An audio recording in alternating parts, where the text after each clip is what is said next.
Hi, Jim Ziegler, the Alpha Dog. Welcome to Module 1 of the Advanced Samurai F&I Seminar, the first virtual training I've ever done of this type, so it's going to be really interesting. Today, we're going to talk about the menu. No matter what you do, no matter where you start with an F&I school, the basis, the foundation of finance is the way the menu is presented. It doesn't matter what type of menu you're using. You know, technology has advanced the menu. People are using iPads, people are using tablets, they're using Reynolds and Reynolds DocuPads, and there are still a lot of people out there using the old-fashioned paper menu. So we're going to talk about all the different forms of the menu, but regardless of what type of menu you are using to present the F&I products and to sell the F&I products and to disclose the finance, you still have to know the word tracks. You still have to know the closes. You still have to know the things that overcome customer concerns. You still have to know how to sell the products using the menu, regardless of what kind of menu you're using. So I've got a couple of guests in the studio today, starting with good friend of mine, been a friend of mine for a long time, at least 20 minutes, Levi Merrill. Hello, Levi. Oh, let's put some sound on Levi. How you doing, big guy? I'm good. Can you hear me now? Oh yeah, absolutely. Just like Verizon. Good deal. Oh, where you tuning in from today, Levi? I am from Woodward, Oklahoma. It's like right in the panhandle. So Fantastic. Yep. Tell me about your dealership. Tell me about your experience. We're a smaller store. I think we've got maybe 200 cars on our lot out here. We're tracking right now. I mean, we're selling about 80 right now a month. So we've been kind of killing it out here.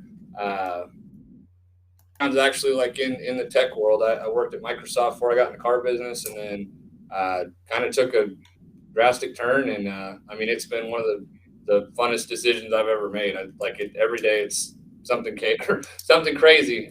There's always something new, and I'm just learning as much as I can. So fantastic. Glad to have you. Okay, in the wings we've got Dave Sosnowski. How you doing, Dave? I'm good, thanks, Jim.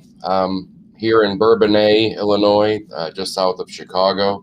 The Chicago Bears have training camp here. We're a Toyota Cadillac store, David Bruce Toyota Cadillac, and we're in transition with an ownership change now, part of a dealer group. We've always been an independent store, and 17 years here. Love every part of the business. Never knew it could be so much fun, but I enjoy challenging myself and always striving to keep improving and keep growing. So I appreciate having us. Fantastic. And in the bottom corner here, I've got Kyle Riley. Hello, Kyle. Hi, Jim. How are you? Tell me about it. Oh, let's see. I'm a year and 3 months in the finance office. New car manager before that. Internet manager before that for about a year. Sold cars for a year and a half at our GM store. So really liking finance so far. I like being in front of every customer, making their purchase. So it's a great opportunity to make the deal right if they're a little sour. Once I've held every position in a car dealership, and by far F&I was the best thing I ever did. And it's the best job in the car dealership. You got more skills, more schools, more specialized training than anybody in the dealership except the technicians. I often said most sales managers learned their job by watching somebody that got fired. Yeah. So we're going to get into it, and I'm sitting here playing with some new technology. I'd like to get all of you on the screen at once, but I don't really know how to do that. So I'm going to bring you on one at a time. I'm going to come back. Now the menu, and I've left all your microphones open, guys. So the menu is the basis. The menu is. In 2003, I spoke at the NADA convention in New Orleans, And the menu was kind of new at the time. And what I talked about at that time, I said that if I had a manager that refused to use the F&I menu, I would have to terminate them without prejudice. Because truthfully, the menu is not a way to sell finance, it's the way. Okay, we just had, who joined us here? Oh, he's almost joined us. Let's see. Okay. Anyway, so when we talk about legal compliance, the menu doesn't guarantee that you are legally compliant. But one thing about the menu is if you don't use it, it's 100% guaranteed you're not. We're going to talk about why you use the menu. Well, first of all, it shortens the delivery process. You know, a lot of talk today about the time that it takes to do finance. And we all know that in finance right now, basically the paperwork alone takes 30 or 40 minutes. So we've got technology today where the consumers can partially do the paperwork online. You know, they can partially transact. And matter of fact, some Prodigy and Roadster, Darwin, some of these technologies, they can totally transact. But we're seeing right now that the consumers are not totally transacting online. They're still filling out the paperwork, but they're physically coming into the dealership. So that's much to our advantage because they're still taking delivery on site with the F&I manager. So it shortens the process, especially if a lot of the paperwork's done in advance. And it forces us to sell everything. Most people today in F&I have got 4, 5, 6, 7 products. So when you've got the menu, you are forced to present everything to every customer uniformly, and you're selling in packages where the consumer is not receiving one sale and then all of a sudden you have another sale. And finally the customer gets really frustrated because just when they thought they were done, you got to remember we're an afterthought. F&I is not the reason they came into the dealership. We are something they do after they make the decision. So shortening the F&I process, it forces the manager to present 100% of the products, and it fully documents legal disclosure.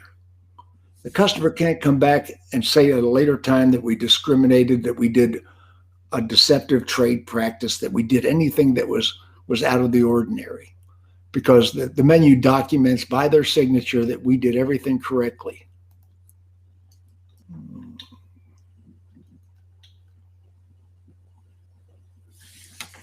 Okay. I'm having a real good time playing with my technology here. Okay.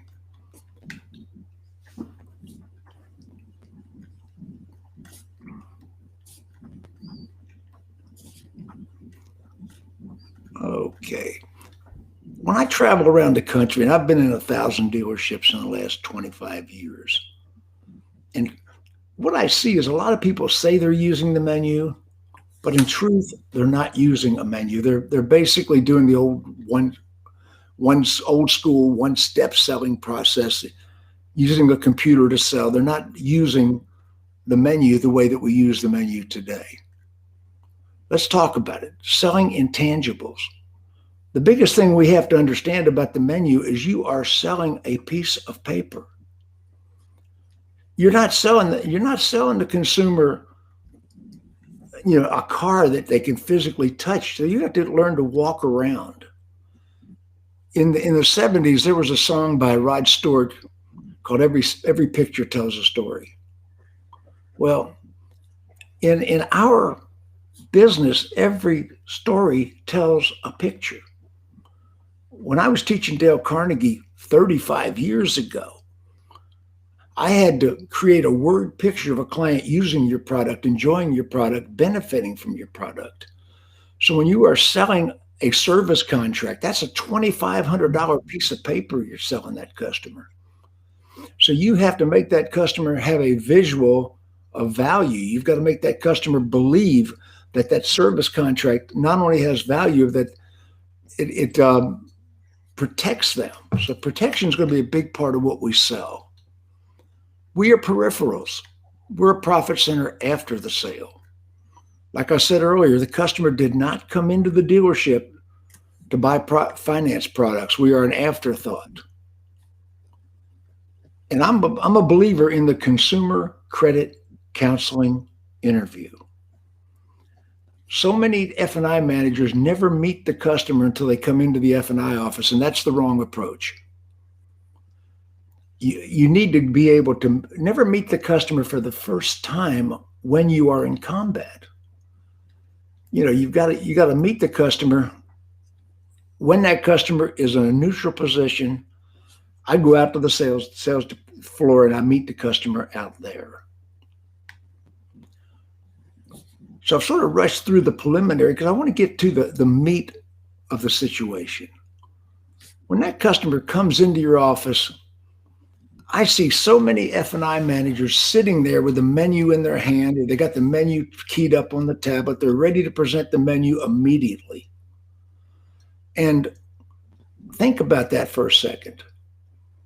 When you present the menu, the very first thing when you meet the consumer, you are saying, this is the most important thing we are doing. When you present that menu, first thing, you're saying, Mr. Customer, this is what it's all about. Now, years ago, my wife and I bought a house. It's kind of interesting. You know, I'm sure everybody's bought a house at one time or another. But there's a whole stack of paperwork. So here you are, you're buying the house, and the lawyer is for the real estate agent, and the lawyer gives you a piece of paper, and you pick up that piece of paper and you read both sides of it. You read every word of it. And then you look at your spouse or your partner and you sign it. And then they hand you the second piece of paper. And you read both sides of it. And you sign it. But then they hand you the 35th piece of paper. And you're just signing stuff and throwing it. You are signing, you're not even reading anymore. So when you present the menu, the very first thing when that customer walks in your office, you are saying, this is the most important thing. Scrutinize this, tear it apart. And you haven't put the customers at ease. You haven't relaxed them. And here you are presenting the entire menu. It's not the main reason they're here. It's just another routine process in the procedure. Just another routine document in the stack. If you're using a paper menu, Mr. Customer, this is the odometer statement. This says that nobody has rolled back the odometer electronically or mechanically. Nobody has altered their odometer. We believe that the mileage on the car you're buying is correct. So the customer picks it up and reads both. I've had them read both sides of the odometer statement. Fine. Mr. Customer, this is another odometer statement. This says that you haven't gotten up under the dash and altered the odometer. Martha, you didn't do that, did you? No, I didn't do that. Okay, Martha, you didn't roll back the odometer on your car. Sign here. Give me a receipt of that. So then I get Martha to sign off on it. So now the next document, now everybody listen real carefully right now. This is the most incredible word track. Now, Mr. Customer, this particular document, this particular process, if I'm using a pad or this particular process, this process is a mandatory disclosure of your financial options as required by the Federal Trade Commission.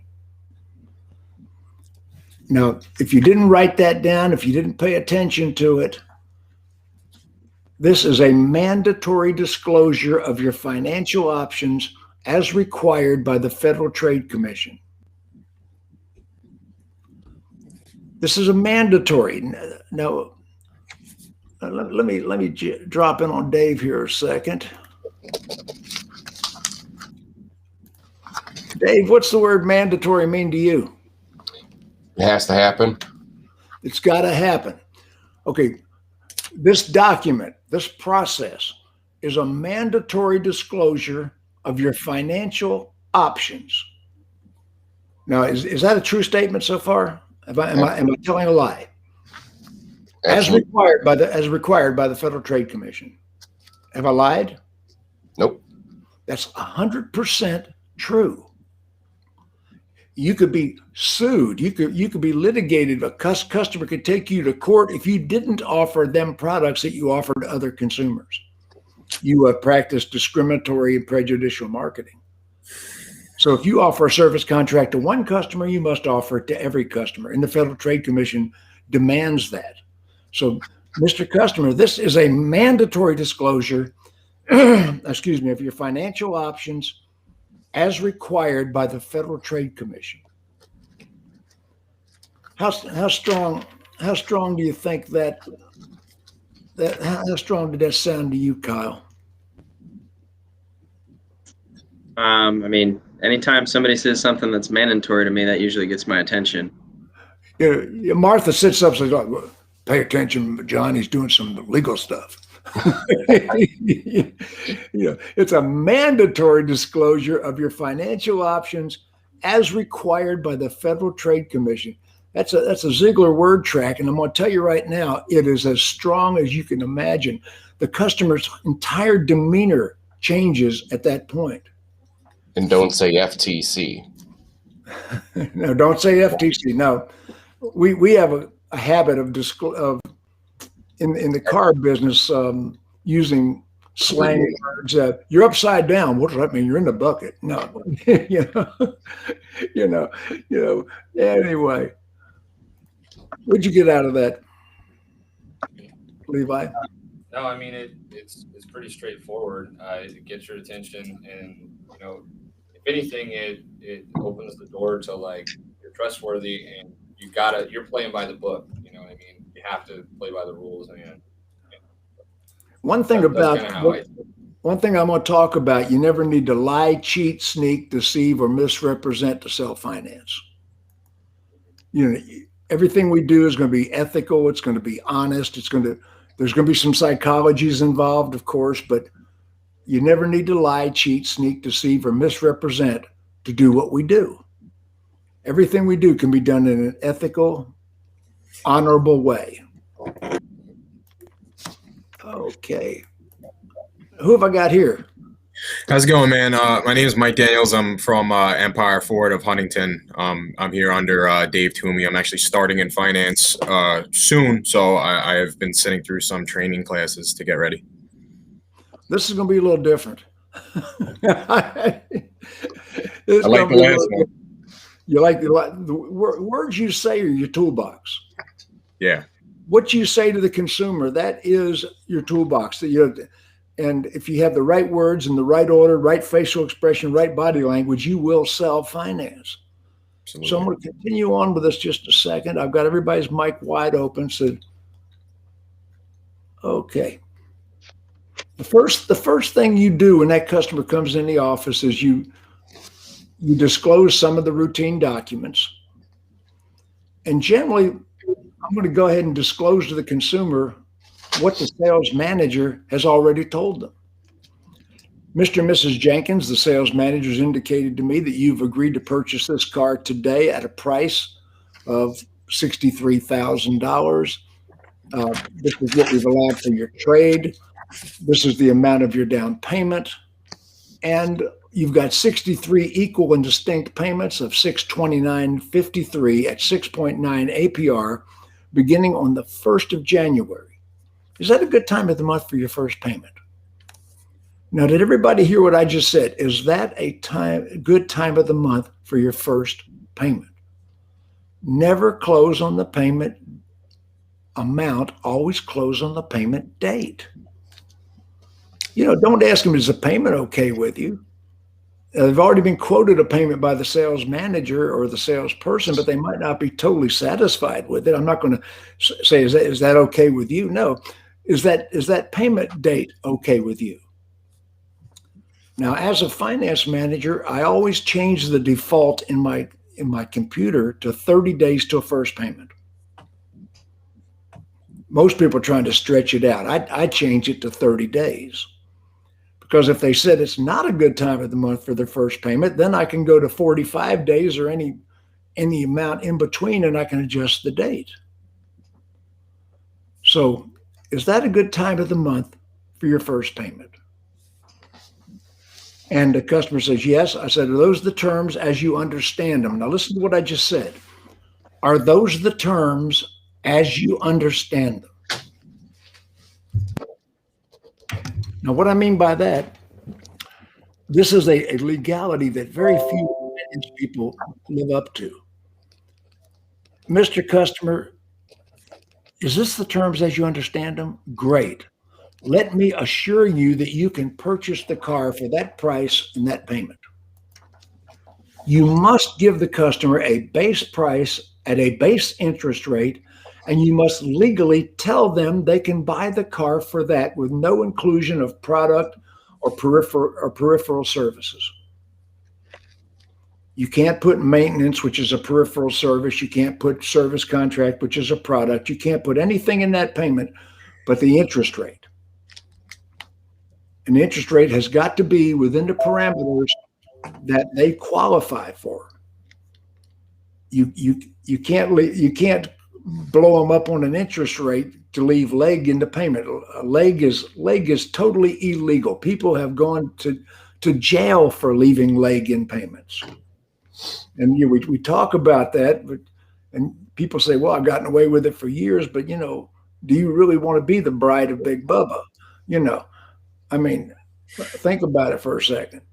It's very important that you tell the customer, you can buy the car for that.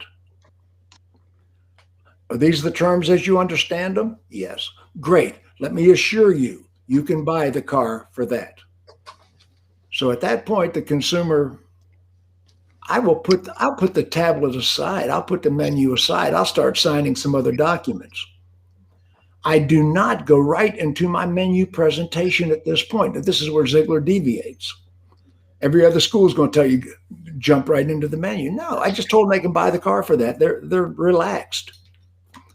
Let's go ahead and sign whatever papers we can sign at this point and get that out. And then I'm going to bring the menu back. Do you see the psychology? What do you think?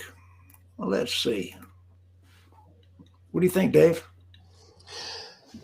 Yeah, I mean, definitely getting them comfortable with signing a few of the documents. Now, what's your take on the title application first to confirm that all of their information is accurate? Because you could go on from there and have the wrong address or name, spelling.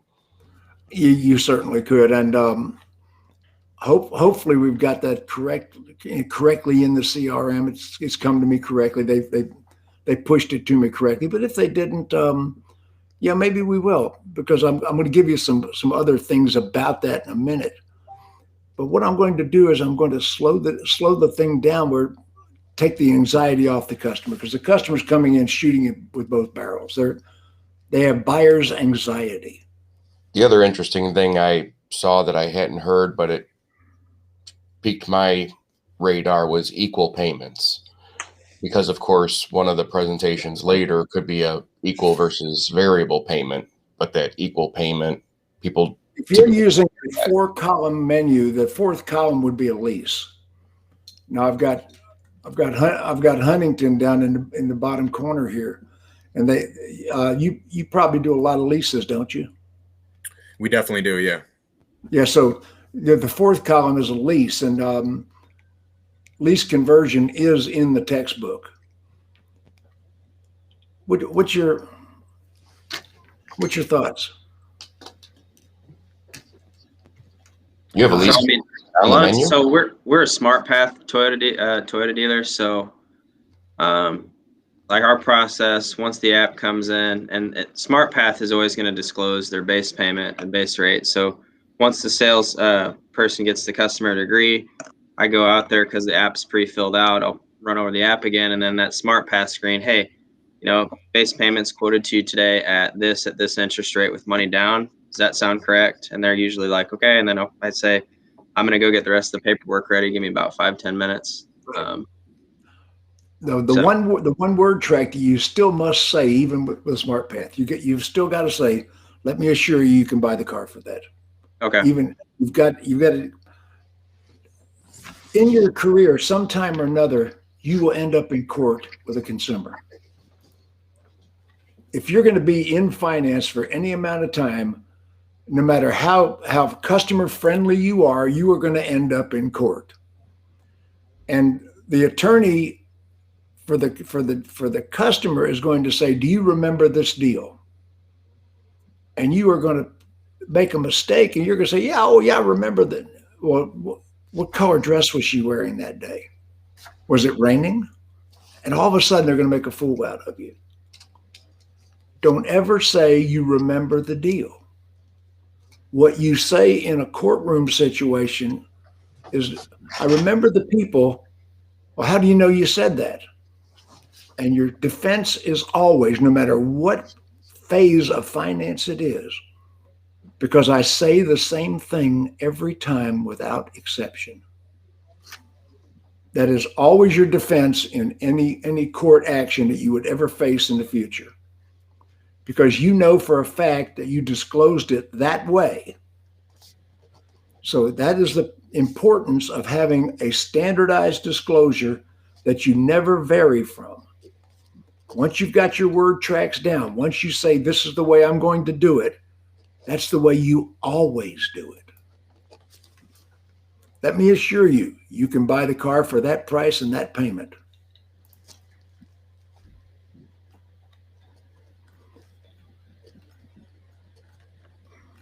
Now, here's something I want to really stress to the entire class. There's a lot of people sitting in an online class today, besides the people I've got with me in the broadcast. Objectivity. You don't sell anything with a menu. The menu just identifies low-hanging fruit. Now, what I mean by that is the menu identifies what the customer would buy if you didn't sell anything. From start to finish, we are going to present this menu in less than 5 minutes. I mean, from start to finish. Don't sell anything using the menu. There are customers that would buy a service contract, which I'm going to call a parts and labor agreement. There are customers that will buy a service contract if you would just shut the hell up. You know, I mean, you're going to spend 10 minutes and some fools are actually showing the people a video. I mean, come on. I mean, if there are customers that are going to buy, I always buy a service contract. About 2005, I bought my son turned 16. And in 2005, I called the president of Ford, who was Jim O'Connor at the time. And I said, "Jim, I want to get my son a GT Mustang." They had just changed the body style in 2005. They had gone retro, and the first GTs were coming off the line, 305 horsepower Mustang for a 16-year-old. What the hell was I thinking? But anyway, I bought my 16-year-old $30,000 Mustang. And Jim O'Connor said to me, he said, "Well, Ziegler, where do you want me to drop the car?" I said, "Well, I have a dealer in Augusta, one of my minority dealers." I was consulting the Ford minority dealer program at the time. So I said, "I got one of my dealers in Augusta that I'd like to drop the car to, one of my minority dealers." So we dropped the cars. The car was ordered. A couple days before it arrived, I get a call from the finance manager.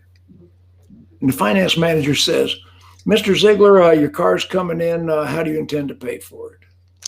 I said, "Well, I'll pay cash. I'll finance if you got a good rate. I don't care. What is it, 32,000? No problem. What do you think I should do?" He said, "Well, we got good." He had a good rate. I said, "Okay, good. I'll put 10,000 down." And he said, and I said, "By the way, put me a 6-year, 100,000-mile Ford ESP brand service contract premium coverage on it." "Well, Mr. Ziegler, how many miles do you drive?" "Son, put me a 6-year, 100,000-mile Ford ESP premium service contract on the car." "Well, Mr. Ziegler, I could probably save you some money." "Son, the dealer told me not to make a lot of money on you." I said, "Okay, son, how much is that service contract?" He said, well, Mr. Ziegler, it's $1,500. I said, son, that's not even a blackjack chip in my life. Go ahead and put the darn thing on there, would you please? You know, don't talk past the close. There are things that people will buy if you will just shut up. I see so many people sell past the close, you know, and you can use the menu to sell past the close. You know, so the menu is to identify low-hanging fruit, what the customer would buy with no sales presentation. You are completely objective. Your whole attitude is, I don't care if you buy any of this. My only job is to present it. And that is the attitude, objectivity. You know, you're not giving the customer the idea that you are involved in whether or not they buy this. You know, and I'm going to give you some great word tracks in a minute, so sit tight. Okay. Here we go. Now, if the customer elects to buy the premium package, now your menu might be a 2-column menu on a tablet. Oh, look at us. I got us all on there. Fantastic. Okay. Yeah, how about that? Okay, it might be a 2-column menu on a tablet. I got most of us on there. Might be a 2-column on a tablet. It might be a 4-column with a lease as the final column. You know, 3 columns retail, 1 column lease. It could be a 2-column on a tablet where you just move things across the tablet. There's all sorts of menus out there. DocuPad with Reynolds and Reynolds is phenomenal. So however it is, if the customer elects to buy the premium package with minimal conversation, you go right to the final disclosure. But back in the 1970s, 1960s, there was a song called Nobody But Me. And the song Nobody But Me, 3/4 of the lyrics of that song was the word no. I mean, these fools were saying no, no, no, no, no, no, no, no, no, no, no, no, no, no, no. Well, I picture the customer sitting there singing that damn song. No, no, no. You know, they're just waiting for the opportunity to say no. They're waiting for you to lighten up. So let the customer listen carefully. Let the customer get the no off their chest. Let the customer get the no off their chest. Let them say no. It's perfectly okay. No, I've had customers come in the F&I office, and I break out the menu, and the customer says, Mr. Ziegler, I'm not buying any of that. I don't want any of that. I know what you're selling things here. I don't want any of that. I've heard that so many times. I've got some great word tracks coming up for that. When the customer says, I don't want to buy any of these products, now listen to this word track. No problem, sir. As I mentioned previously, all of these protection options are optional. My only job now is to sign waivers and releases and hold harmless agreements on those things that you've declined and agreed to self-insure. I just gave you one of the most powerful word tracks in the entire course. Mr. Customer, all of these protection items are optional. Optional.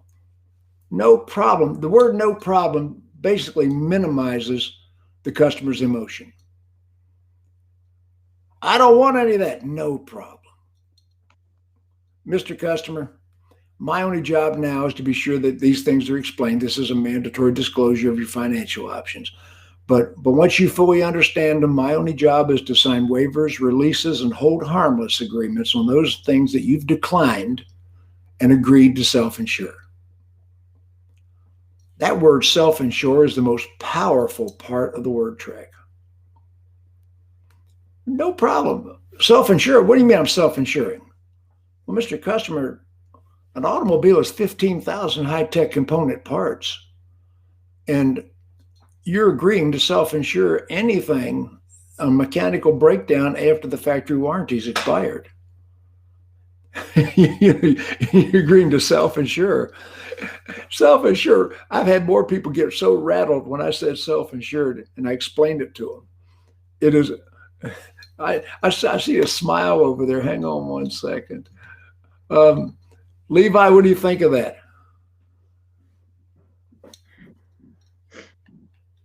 Oh, Levi's quiet. Oh, can you hear me? Yeah, I got you now. It was your mic. Okay. No, that was powerful. I can imagine like all of my customers that we talk to out here, because I'm on the front end, and that's one of the things they always ask me about warranty. I prep them for F&I before they get in there, and Dave, he's the hammer, and I'm going to use that one. I promise you. That's for sure. That's an original Ziegler word track, and it's not taught anywhere else. But when you say, and well, it is taught. Some people have ripped off some of my stuff, but it's okay. I can create new stuff quicker than they can steal the old stuff. But yeah, the thing about the word track, self-insure. Mr. Customer, no problem. You don't want to buy any of this? No problem. We're going to be signing waivers, releases, and hold harmless agreements on those items that you decline and agree to self-insure. That word track is absolutely phenomenal. But in other words, don't fight the no. Let them say no, because they're anticipating that you're going to give them some resistance. No reaction, no disappointment. I'm acknowledging you've elected not to buy the products. And let's talk about hold harmless agreements. You sign them at hospitals. You sign them on just about everything in the world. And if you're not signing waivers on the products that you're selling, and when I was doing F&I daily, day in and day out, I was actually a notary public. Now, you're not allowed to notarize your own signature, but I would notarize documents and have the salesperson sign as the witness. It's something when you crunch and you put that government seal on. My God, the man's a government agent. He's a government official. So, if you notarize a waiver, even have somebody come in and notarize the waiver, it even gives it that much more credibility that it's a really official document. So the waiver, release, hold harmless agreement, these things are important.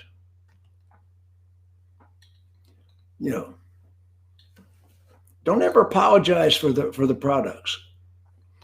Our products have great value. When we talk about Gap, and of course Gap is does everybody sell Gap? I know New York, you probably don't. Yeah. Hello, Melissa. I just see you arrived. Yeah. Anyway, Dwan's here. Okay. Anyway, understand most states sell Gap. Gap has the highest payout of any product we sell. If the average Gap claim in most states today is in excess of $7,500. So when you've got people say, well, it's very expensive. Well, it's expensive.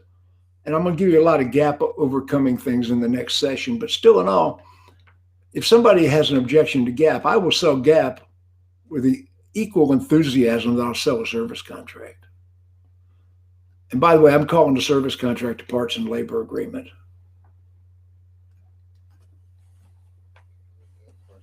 So, Mr. Customer, do you have any questions about the parts and labor agreement that you've declined before we sign off on it and move on?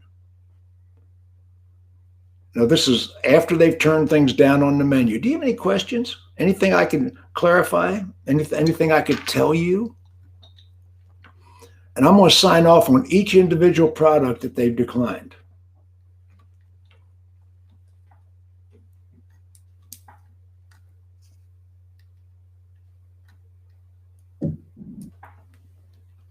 Okay, it's a little bit about my resume. I'm going to go beyond that.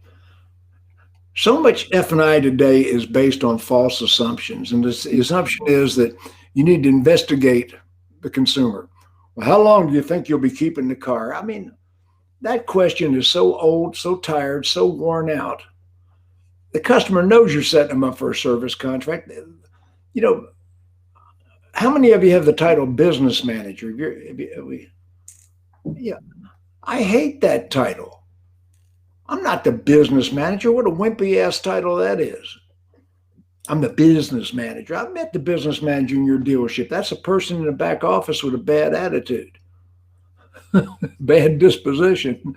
And the business manager, I'm not the business manager. I'm the financial manager. I'm the financial director.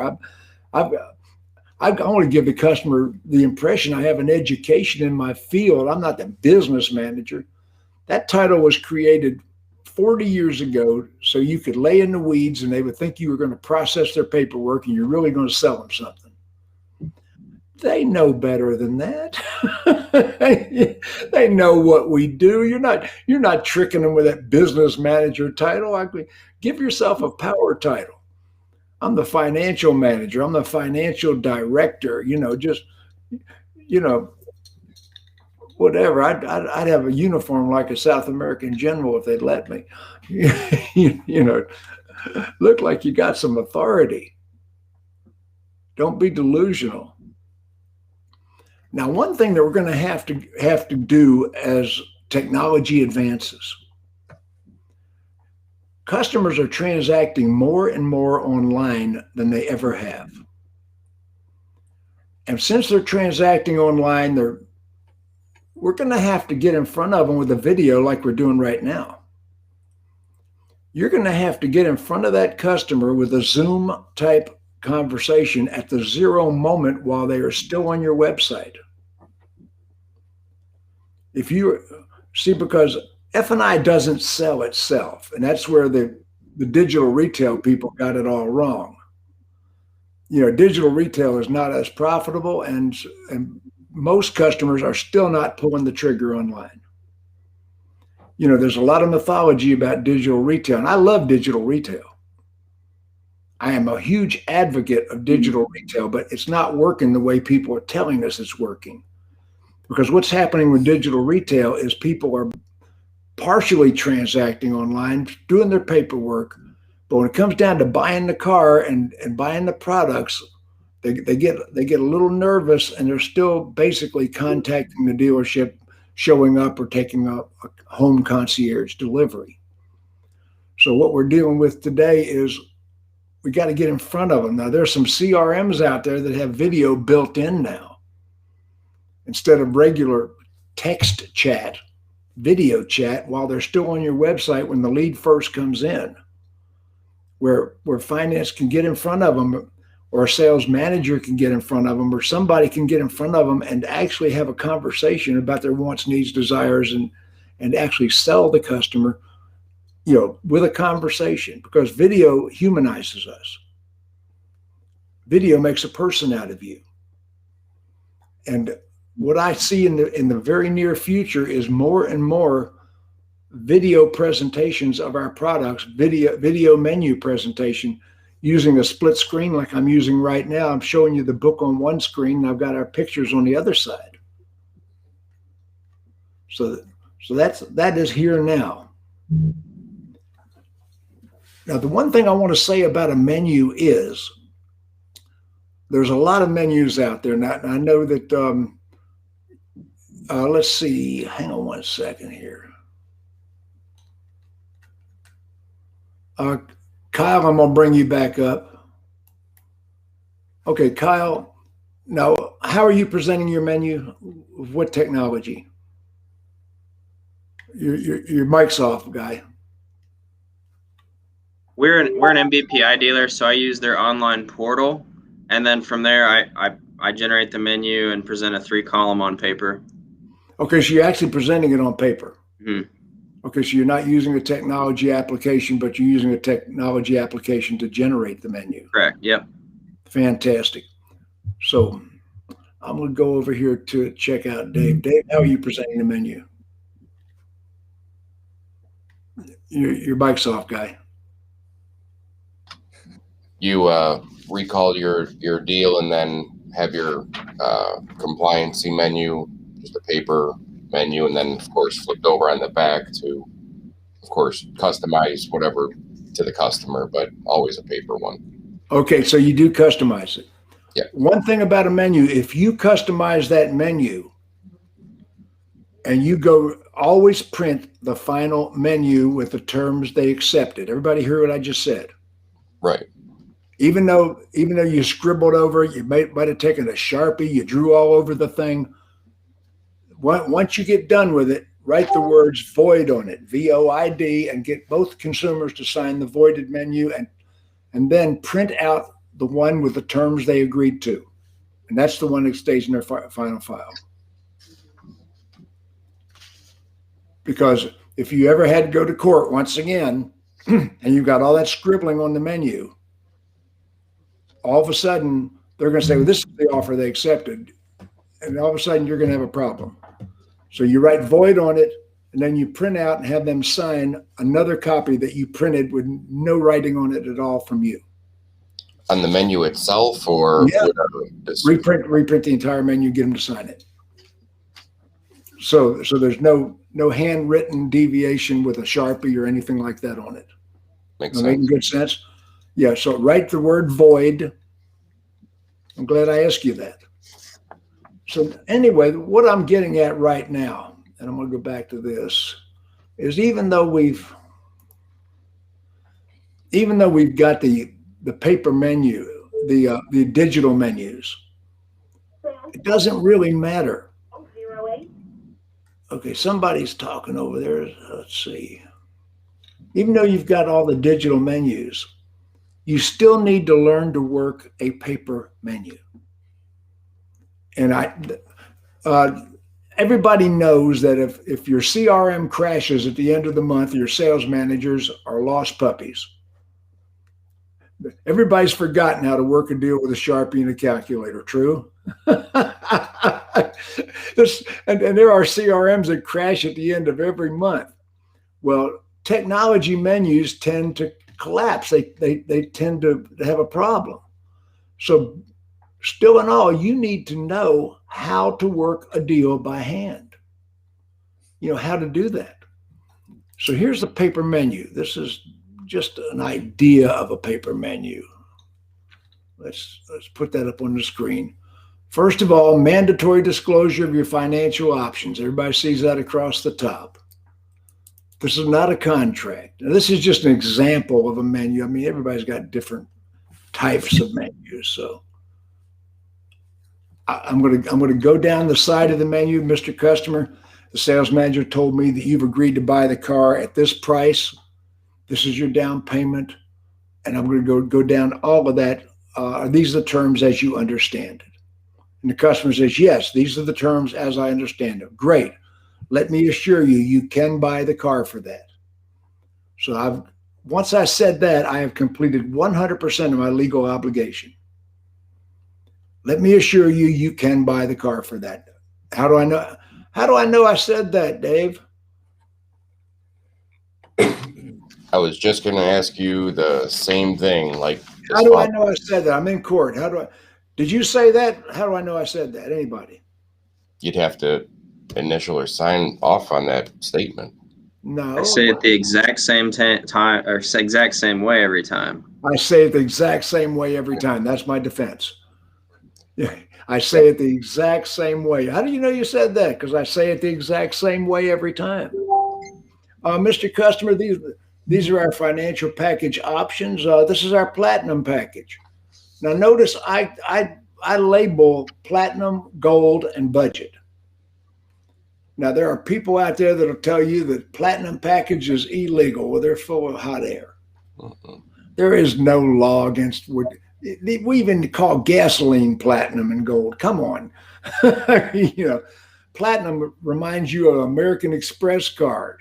Gold, American Express card. But budget, nobody wants to be the budget people. You know, I get down to the budget end of the menu. Nobody wants to. Sometimes I'll call that the economy package. but still in all, nobody wants to be the budget people or the economy people. So just understand that it's, you know, Actually, a quick question about that. sure. So I had toyed around with different labels and bundles and names, and it kept coming back to when I had platinum gold or silver budget, whatever. People thought that the platinum package had different warranty coverage than a gold package. Well, actually, when I do it, the platinum package and the gold package has this. And by the way, can't call it a warranty. That's illegal. Right. It's an extended service agreement. I prefer to call it a parts and labor program, and I'll talk about that later. But platinum and gold have a 7-year, 100,000 mile ultimate coverage package. But my budget package, I have a standard service contract. I drop down in coverage on the budget package, and I explain that to them when I'm disclosing it. That gives me a $15 a month bump to upgrade it if they take the budget package.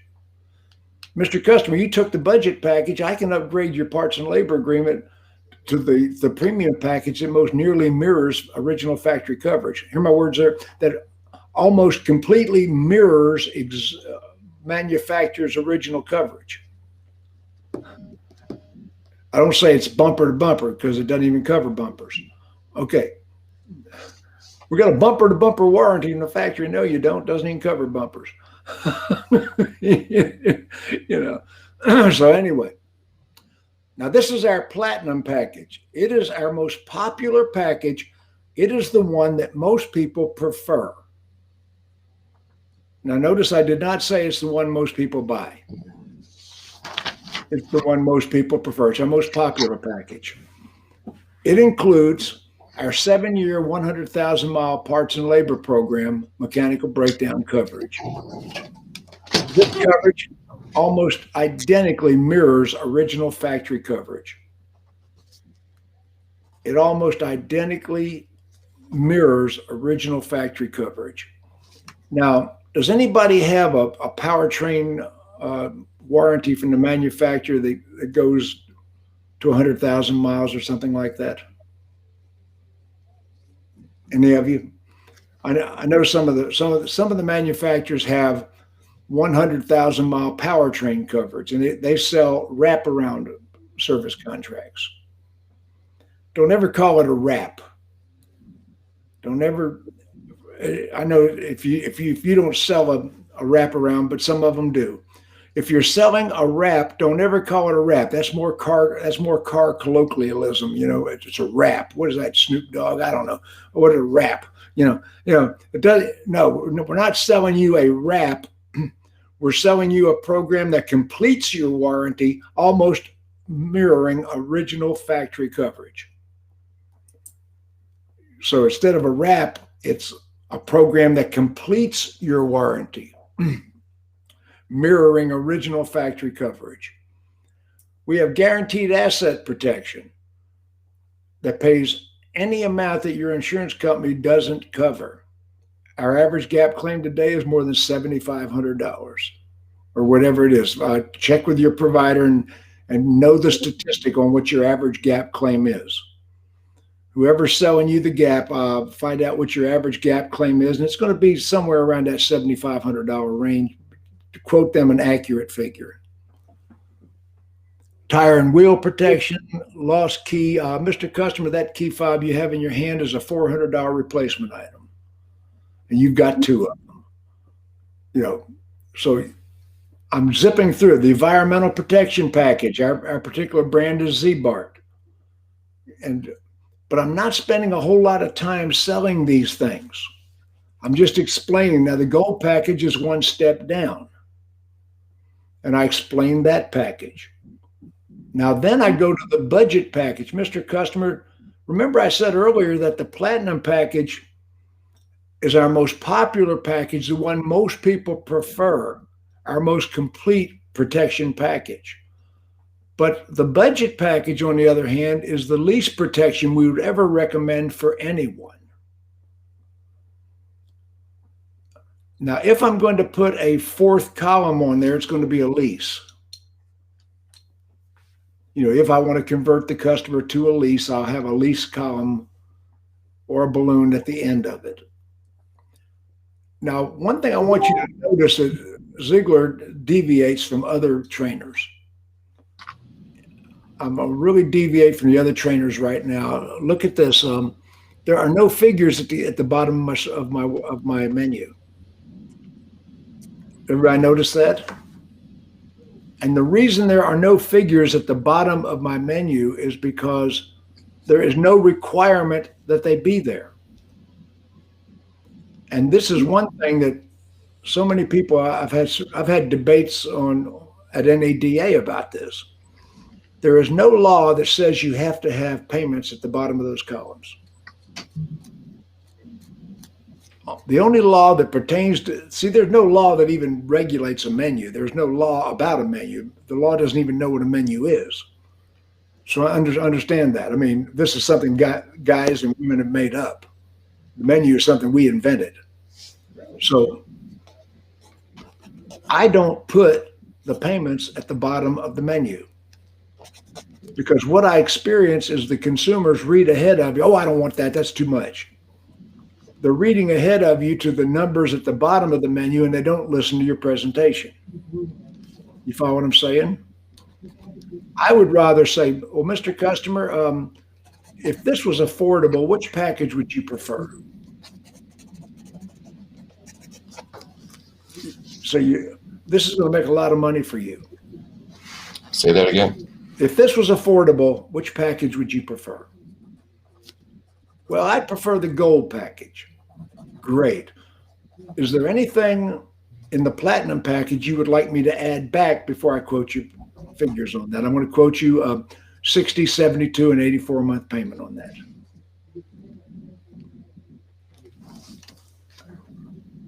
I'm going to quote you a 60, 72, and I like to quote a 63-month payment, especially if the sales manager closed them at 60.